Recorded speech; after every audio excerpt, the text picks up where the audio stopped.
The land remembers. It whispers tales of King Osei Tutu and Queen Huahi Achama Tutua.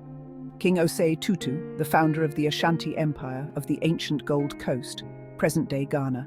This is the land of the Benimasi-Boadi people, acquired generations ago as an absolute gift granted by King Osei Tutu to Queen Tutuwa to commemorate their marriage and offspring. Their roots, deeply entwined with the matrilineal tapestry of history, unfurl from a royal grant bestowed upon Queen Tutuwa, the revered consort of their ancestor.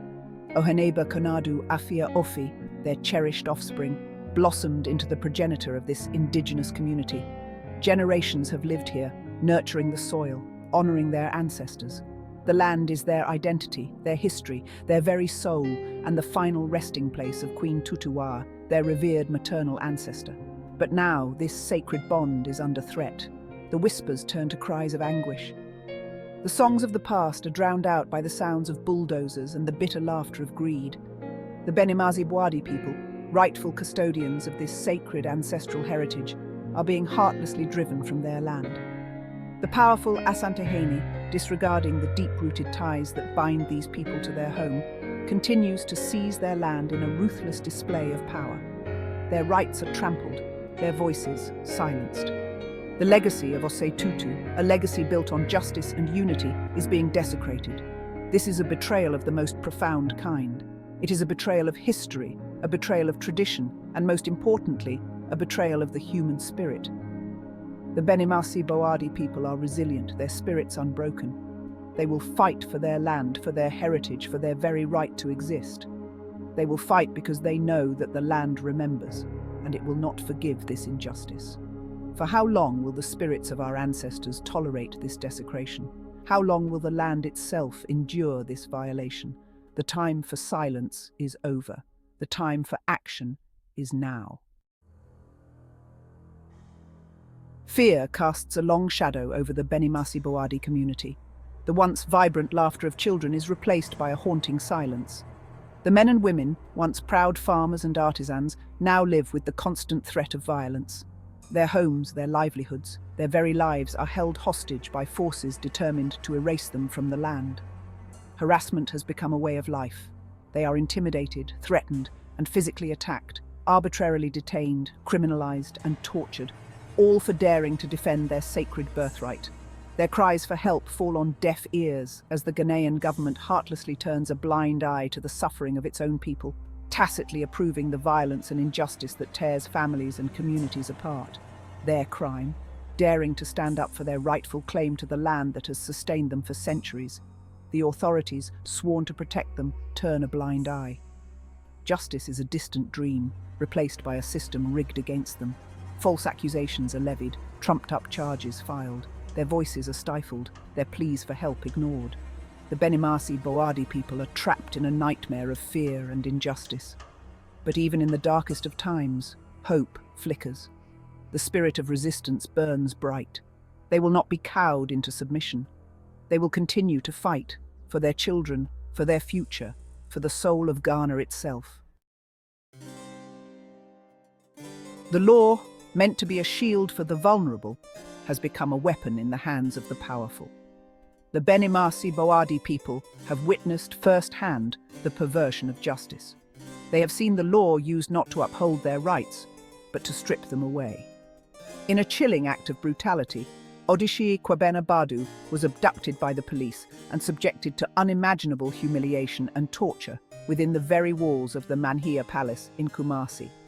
This grotesque display of power, allegedly orchestrated by the mighty Asantehene, left a community reeling in shock and despair. But the suffering didn't end there.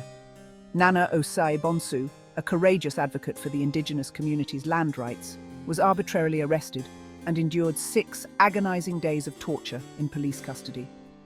His only crime? Daring to speak truth to power. And then there is the haunting case of Rhodaline Amoa Darko, a compassionate soul who stood in solidarity with the indigenous people. She vanished without a trace, her sudden disappearance leaving a gaping wound in the hearts of those who knew and loved her. These are not mere statistics. They are lives shattered, dreams destroyed, and families torn apart by the callous actions of those in power. The pain and anguish inflicted upon these individuals are a stain on the conscience of a nation that prides itself on justice and freedom. Nana Bonsu and Odeneho Badu's only crime was organizing to defend the land entrusted to them by their ancestors. Rodeline, a land administration officer, disappeared 4 days after advocating for the Land Act 1036 in the Ashanti region, using the Boadi lands as a case study. They were subjected to inhumane conditions, denied access to legal representation, and their families left in fear and uncertainty. The Ghana's Land Act 2020, Act 1036, intended to protect customary land rights, is blatantly ignored. The Traditional Council, entrusted with upholding customary law, acts with impunity. Their actions are driven not by tradition but by greed, fueled by corrupt officials who profit from the suffering of the Benimasi-Boadi people. This mockery of justice must end. The Benimasi-Boadi people demand accountability. They demand that the law be applied fairly and impartially. They demand an end to the impunity that allows their tormentors to operate freely. Section 4. A council's betrayal, tradition versus truth. The Kumasi Traditional Council, once a symbol of unity and wisdom, has become a source of oppression for the Benimasi-Boadi people. They have abandoned their sacred duty of protecting the very weak and upholding customary rights. Instead, they have chosen to align themselves with the forces of greed and exploitation. Their actions fly in the face of Ashanti tradition, which places great importance on respect for ancestral lands and the well-being of all members of the community. They have betrayed the legacy of their forefathers, choosing personal gain over the common good. The government's silence is deafening. Their failure to rein in the excesses of the Traditional Council and enforce the Land Act 2020 is a shameful abdication of responsibility. It sends a dangerous message that might makes right, and that the rights of the marginalized can be trampled upon with impunity. This betrayal of trust cuts deep. It has shaken the very foundations of Ashanti society. The Benimasi-Boadi people, however, refuse to be silenced. They will continue to challenge the council's authority, exposing their corruption and demanding accountability for their actions. Section 5. Ghana's shame, a stain on the nation's soul. The plight of the Benimasi-Boadi people is not just a local issue. It is a stain on the conscience of Ghana. It is a test of the nation's commitment to democracy, human rights, and the rule of law. The world is watching, and Ghana is failing the test. The government's inaction sends a chilling message to all marginalized communities in Ghana that their rights are not secure, that their voices do not matter, and that justice is a privilege reserved for the powerful. This case has far-reaching implications. It highlights the urgent need for addressing the rise of authoritarianism in Ghana's Ashanti region, for stronger legal protections for customary land rights, and for a more accountable and transparent system of governance. Failure to address these issues will only lead to further conflict, instability, and suffering. Ghana, once a beacon of hope on the African continent, risks becoming another cautionary tale of corruption, impunity, and the erosion of democratic values. The international community must not stand idly by as this tragedy unfolds. Section 6. A plea to the world. Hear our cry for justice. The Benimasi-Boadi people can no longer fight this battle alone. They appeal to the international community, to human rights organizations, to people of conscience everywhere, to hear their cries for justice. They call on the United Nations, the African Union, and other international bodies to investigate the human rights abuses being perpetrated against them. They demand an end to the violence, the intimidation, and the illegal seizure of their land. They urge foreign governments to pressure the Ghanaian government to uphold its international human rights obligations and to ensure the fair and impartial application of the law. They call for sanctions against individuals and entities complicit in the land grabbing and human rights abuses. The Benimasi-Boadi people are not asking for charity, they are demanding justice. They are demanding their fundamental human rights be respected. They are demanding that their voices be heard. Section 7.